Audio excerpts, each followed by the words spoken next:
καταφέρουμε. Είμαστε πόντιοι εμείς. Ποιος είσαι? Ο Στέλιος.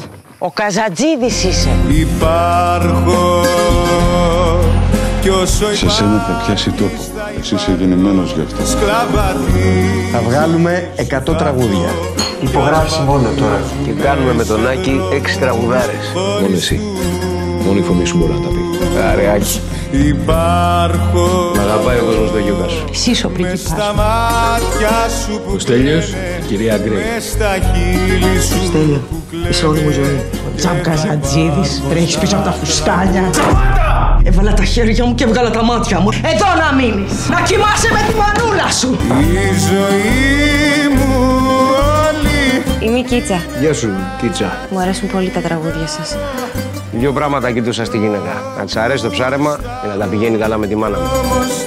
Πόσο χρονών είσαι, πιτσιρίκο? 17. Και πώς σε λένε? Χρήστο Νικολόπουλο. Είστε αχτύπητοι. Μαζί. Όλες λέμε την τύχη σου μικρή. Να είναι δεύτερες. Να πάμε στο κτήμα, να κάνουμε οικογένεια. Κανείς δεν θέλει να μ' ακούσει να λέω κάτι δικό μου! Θέλω να δοκιμάσω κι εγώ τη δύναμή μου. Τόσο κακό είναι. Ξέρεις πώς είναι να σε πάντα στη σκιά.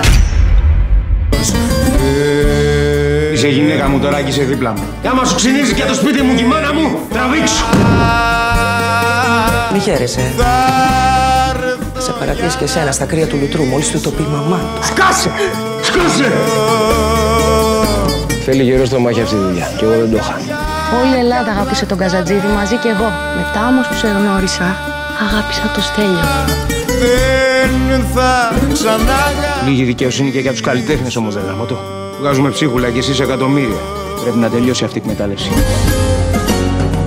Ήθελα να μην ξανατραγουδήσω ποτέ. Δεν μπορώ έτσι, ρε παιδιά. Θέλω ποσοστά σε ό,τι πουλάω. Μη μας κοντράρεις, Στέλιο, γιατί θα χάσεις. Τα έχεις υπογράψει. Τα ξευπογράφω τότε.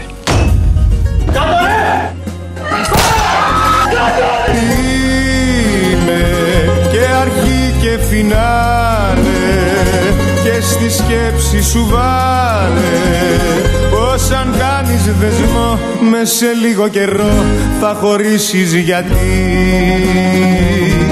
θα υπάρχω εγώ.